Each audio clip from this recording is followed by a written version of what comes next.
Cevada. Os primeiros grãos que se amadurecem a cada primavera na cidade de Israel é uma parte integrante do cálculo de tempo do Criador. Essa cevada atingiu um estágio em seu desenvolvimento que as escrituras hebraicas chamam de Aviv. Começando no pôr do sol, vamos observar diligentemente e procurar nos céus de Jerusalém o sinal que vai estabelecer o Rosh Kodesh, um novo mês. Quando os raios da lua é visto pela primeira vez, este mês é declarado o mês de Aviv, de Cevada, o início do calendário anual do Criador e o mês que vamos comemorar a festa da Páscoa. Os detalhes antigos envolvidos na observação e declaração da lua nova e da cevada no estágio de Aviv são cheios de imagens proféticas de sombra a respeito dos últimos dias. A menos que entendemos esses conhecimentos, o livro de Apocalipse continuará a ser um tempo contínuo de coisas indecifráveis para a mente gentil ocidental. A maioria das pessoas tem crescido em ignorância das próprias duas coisas em que a Bíblia instrui: não seja ignorante dos tempos e estações de Deus. Eu sou Mike Root. Prepare-se para um rude despertar.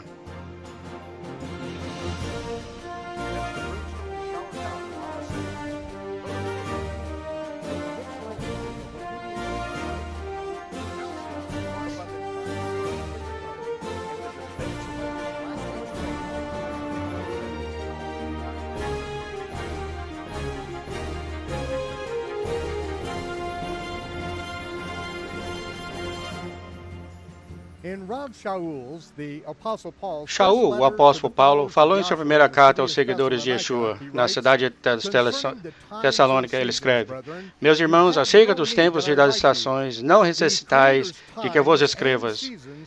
Os tempos e as estações do Criador são duas coisas diferentes. As palavras estações, em todas as escrituras hebraicas, vêm da palavra moadim, ou literalmente tempos determinados, que são definidos no 23º capítulo de Levíticos com as festas de Deus. Elas são referidas como imagens de sombra de boas coisas vindouras. No Bri Kadash, o Novo Testamento, muitas vezes se referem erradamente como feriados judaicos.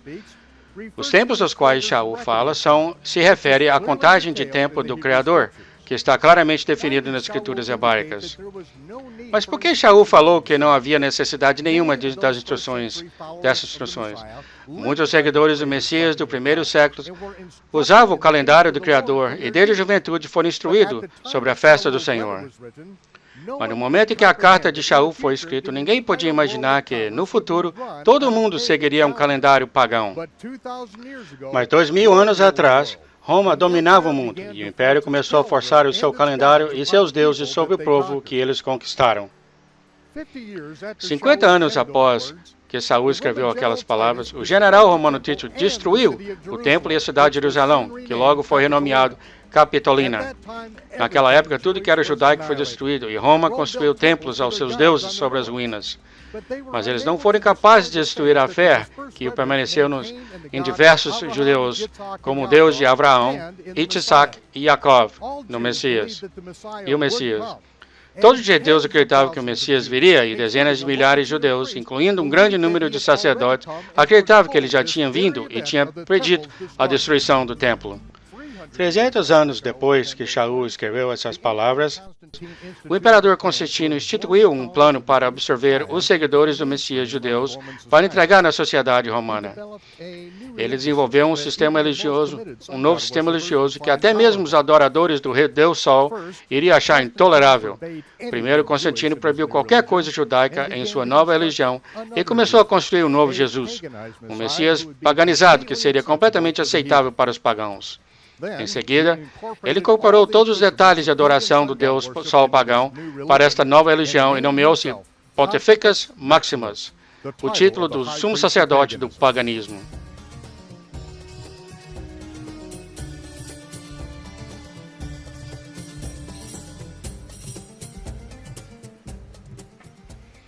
No ano 326 da Era Comum, depois da falsa conversão de Constantino, ele tinha essa moeda imprimida. No lado oposto é a imagem de Constantino. No reverso, vemos a imagem de um homem que tem o mundo inteiro em suas mãos e os raios de sol que irradiaram do seu rosto. Muitos reconhecem o herói de Constantino por sua data de nascimento. A Enciclopédia Britânica descreve ser 25 de dezembro. o dia do solstício do inverno no antigo calendário babilônico. Ainda um mistério? Você certamente vai identificar essa divindade por essa descrição. Ou comprometido para o Sol, o invencível Sol, Sol Invictus Mitra. Constantino, considerado um dos fundadores da Igreja Cristã, era um adorador do deus Sol romano, Sol Invictus Mitra, até o dia que ele morreu. Ele tem sua esposa e seu filho mais velho assassinado, e depois ele se imortalizou como um deus reencarnado, Apolo. Ele colocou sua imagem em um altar pilar bem acima de todos os outros deuses em Constantinopla. Um raio atingiu a imagem, mas a coluna queimada ainda está em pé até hoje. Mas a imagem carbonizada de Constantino sumiu. O calendário que foi usado no Império Romano nos dias de Constantino foi originalmente desenvolvido na Babilônia de Nimrod.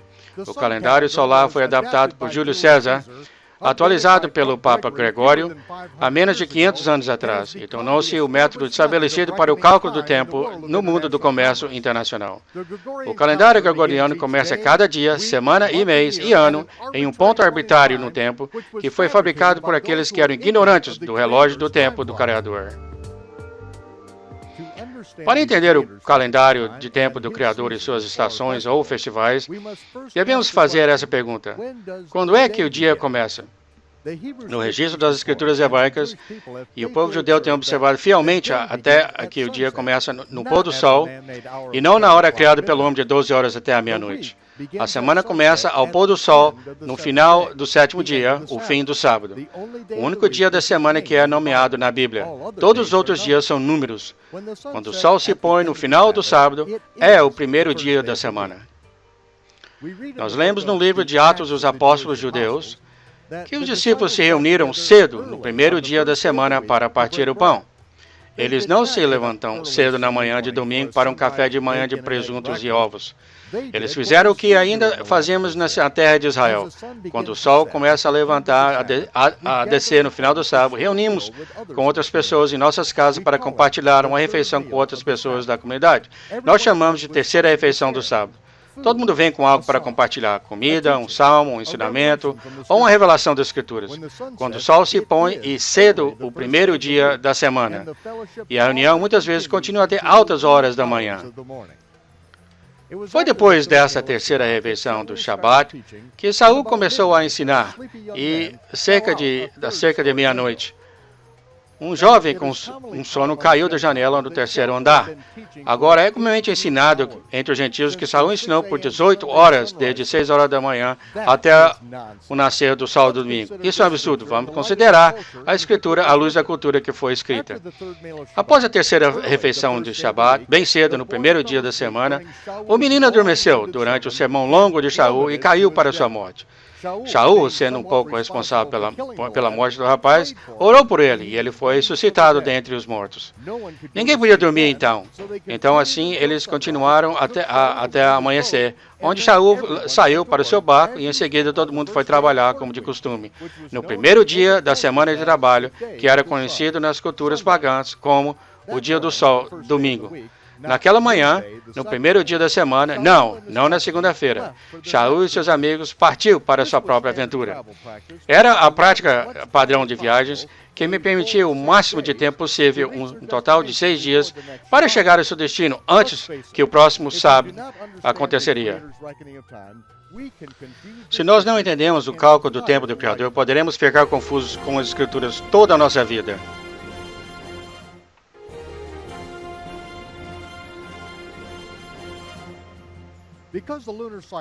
Porque o ciclo mensal lunar é de aproximadamente 29,530587, não haverá um mês que seja mais de 30 dias ou curto de 29. Se por qualquer motivo a Lua não é avistada depois do pôr do Sol no final do dia 30, por definição, é declarado ser o começo de um novo mês.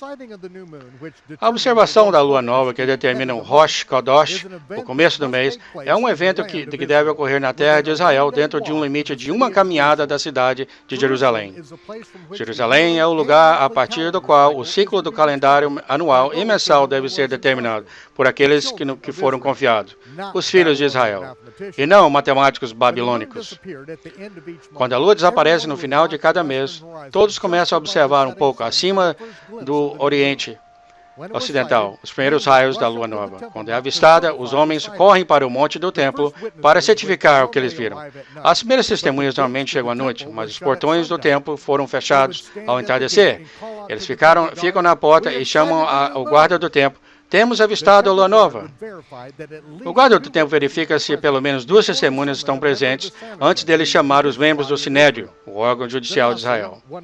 Onassi, um dos príncipes governantes, faz perguntas detalhadas às 2 testemunhas que, quando foi confirmado que eles estavam certos, eles reuniam os anciões para a sala de palavras lavradas adjacente ao templo e depois chama o sumo sacerdote. O Kohen Gadol fica no monte do templo e gritava para as 2 testemunhas abaixo: "Sobe aqui! Sobe aqui!" Os portões se abrem e as 2 testemunhas sobem ao monte do templo e comparecem perante os sumos sacerdotes e os anciões para declarar a sua observação da lua nova. Quando ambas as testemunhas mostravam suas evidências confirmadas, o Kohen Gadol grita: "Toque as trombetas." As trombetas tocam a partir do monte do templo, e a sentinela que estava do outro lado do vale de Kidron, no vale dos Montes Oliveiras, colocaria a sua tocha em uma pilha de madeira já preparada. A coluna de fogo é uma nuvem de fumaças que sobe como um sinal de fogo, e a sentinela tocava a sua trombeta para anunciar o Rosh Kodesh. De cima das montanhas para outras montanhas, por toda a terra de Israel, as sentinelas viam os sinais diante de fogo, e eles acendem os seus próprios fogos e sopram as trombetas para anunciar a toda a nação que o novo mês tinha começado.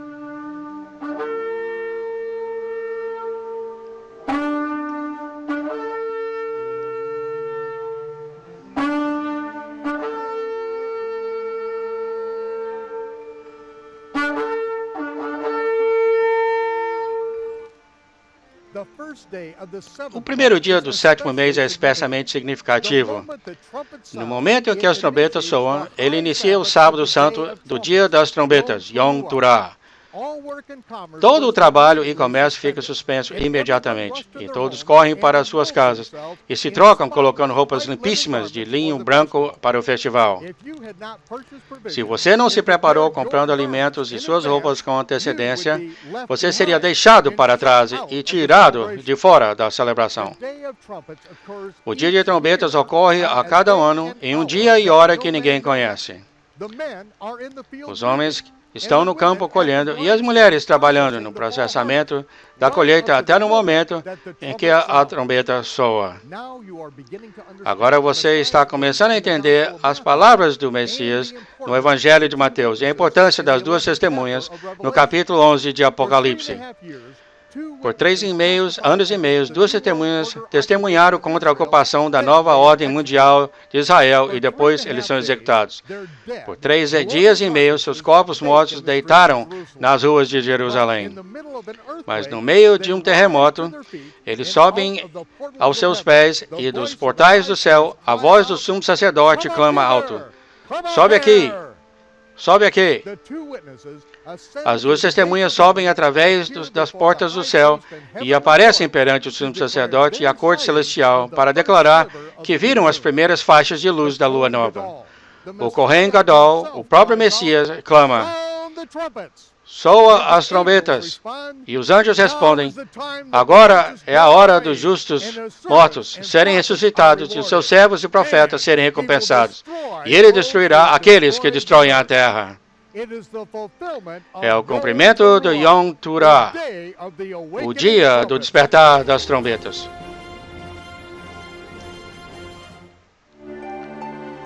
Vai ter uma intervenção aqui desse corpo, alma e espírito. Esses 2 doutores estão falando sobre dietas e nutrição. E ela está falando que há muitos tipos de dietas para tomar. E uma das coisas que você tem que tomar mais cuidado é algumas dietas e como afetam o seu corpo. Há muitas dietas lá que não são registradas e podem fazer muito mal para o seu corpo. Do mesmo jeito, vitaminas não são todas criadas da mesma maneira. Algumas podem fazer muito mal para o seu corpo. Há muitas vitaminas sintéticas e outros tipos de vitaminas, mas a chave é você procurar a vitamina que você perde, a gordura ruim e não a boa. Procura uma vitamina que é boa para o seu corpo e o corpo pode se identificar. Se você quiser saber mais sobre a dieta, entra nesse site que está escrito aqui.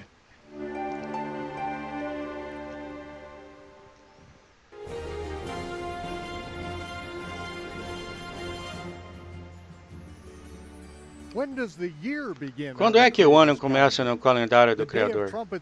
O dia das trombetas, o sétimo mês, não pode ser observado corretamente se não temos determinado com precisão o primeiro mês do ano. Isso exige mais outras duas testemunhas. Em primeiro lugar, a cevada deve ser Aviv. Essa cevada que foi plantada aqui pela primeira vez há 3.000 anos atrás pelos sacerdotes de Israel continua a crescer continuamente nos séculos nos Montes Sinai, séculos após séculos. Este é o local que ainda nós verificamos se a cevada está em Aviv, a cada primavera. A lua nova, imediatamente após a conclusão que a cevada está em Aviv, ou madura, será declarada Rosh Kodosh do Aviv. Depois que os romanos expulsaram as tribos restantes dos filhos de Israel de sua terra, todo o sistema de observação que sinalizava o início do mês e anos ficaram em desordem. Um calendário calculado foi inventado no quarto século que erra de 3 milionésimo a cada dia por mês. Depois de 1.600 anos, o calendário judaico moderno está constantemente errado por um dia ou dois, e dependendo do Aviv, algumas vezes até um mês inteiro. Estudiosos judeus todos concordam que antigamente o tempo era baseado na observação visível da lua nova e do amadurecimento da cevada na terra de Israel. E há um grupo que se manteve fiel a essa prática antiga. Os Caraitas. Neemias Gorda é um dos Caraitas que vive na terra de Israel. Ele é estudioso, um editor do projeto de publicação do manuscrito do Mar Morto e consultor do calendário hebraico astronomicamente e agriculturalmente corrigido. Cada primavera, Neemias monta uma comitiva de aventureiros para atravessar a terra de Israel procurando as cevadas em Aviv. A Torá nos ordena em Devarim: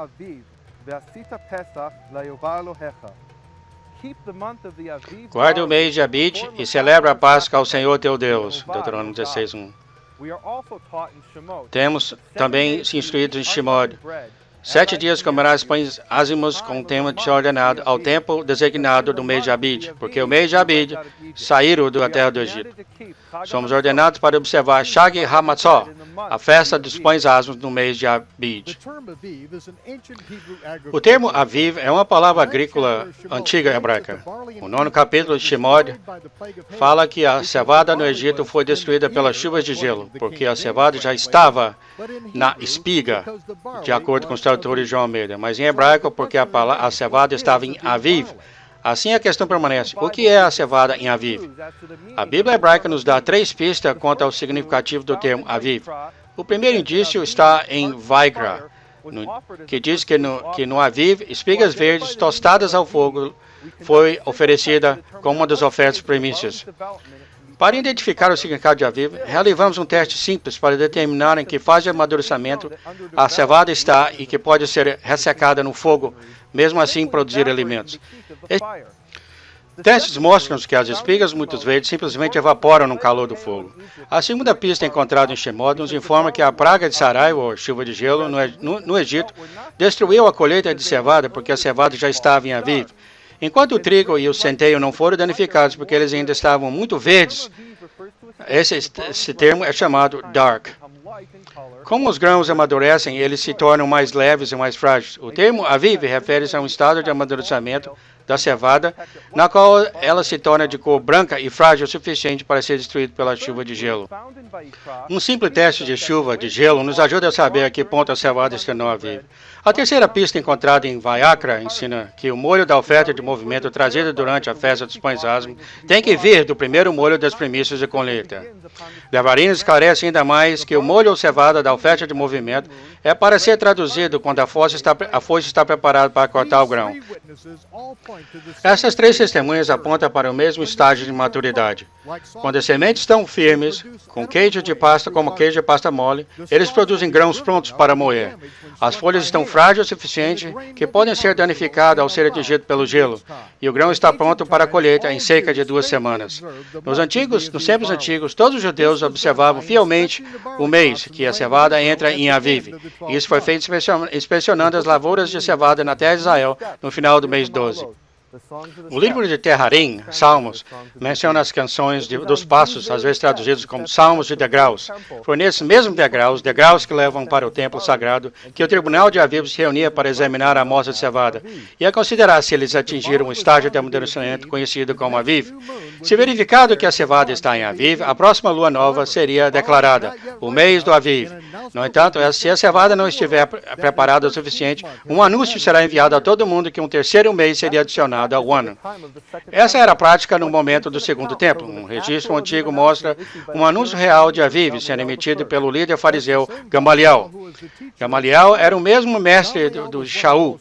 Gamaliel foi um dos fariseus mais importantes na época do segundo templo.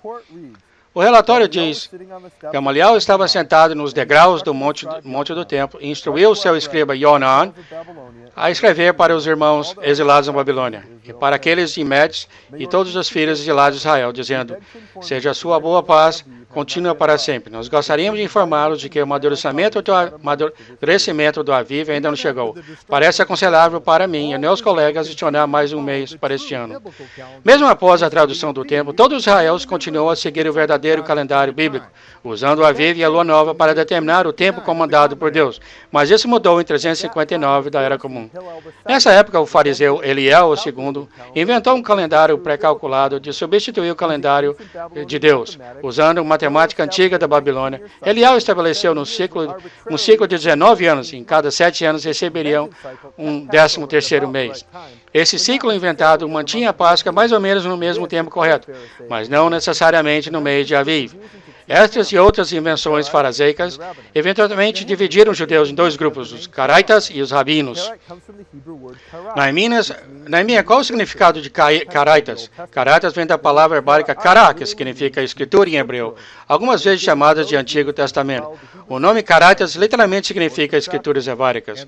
Foi dado aos judeus que se seguiram escrituras hebraicas, sem adição e subtração. E os rabinos? Os rabinos descenderam dos fariseus, adaptaram as inovações dos rabinos previstas no Talmud. Os rabinos adotou o novo calendário calculado de Eliel, o segundo, enquanto os caraitas manteve-se fiel ao calendário original. A determinação das estações do Criador começa com o amadurecimento dos primeiros grãos. Na primavera, a cevada. O Aviv 1, o primeiro ano de 6001, desde a criação, começa o 7º milênio, o dia ou milênio do Senhor. Como também começa o tempo de angústia de Jacó, um momento que irá testar a maturidade de cada seguidor do Messias. Quando o dia do Senhor começar, você amadureceu o suficiente para durar frutos quando é submetido ao teste de fogo, ou você vai se evaporar no calor da tribulação? Muitos cristãos planejam evaporar um pouco antes desse teste de amadurecimento acontecer. Se você for golpeado para o chão no momento da tribulação, você terá o fruto suficiente para semear novamente e continuar a dar frutos, ou você vai se molhar a terra com o suor dos seus próprios esforços vazios? Estas são as pragas.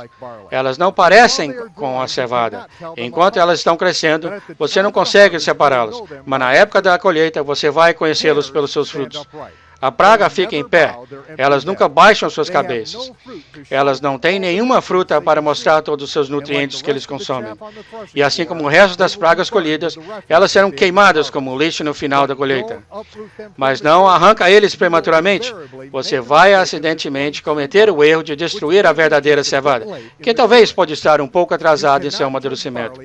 Você não pode julgar a cevada até o momento da colheita, e este trabalho pertence aos ceifeiros angelicais. Cada noite a lua nova mostra o dia do mês. A cevada em Aviv mostra o início do ano. Você não precisa de matemática da Babilônia para calcular conjunções planetárias, ou para compilar os dados do Observatório Astronômico Nacional. Somente olha para a cevada em Aviv, em Israel, uma vez por ano, e a lua nova, uma vez por mês, e a celebração e o cumprimento das festas do Senhor pode ser entendido até mesmo por uma criança. E se acontecer de estar em Israel, você vai encontrar essa informação através do nosso site, AwakeningTV. Nos próximos episódios, levaremos você a uma viagem nas festas do Senhor, do modo que você vai ver essas sombras de imagens proféticas que são a base de todas as profecias da Bíblia. As festas da primavera foram cumpridas exatamente no dia e na hora do seu tempo determinado. E as festas do outono será cumprida com a mesma precisão, de acordo com um relógio do Criador. Eu sou o Mike Root, convidando você a se juntar a nós para a próxima vez, para um rude dispersar. E eu vejo você quando a fumaça sumir.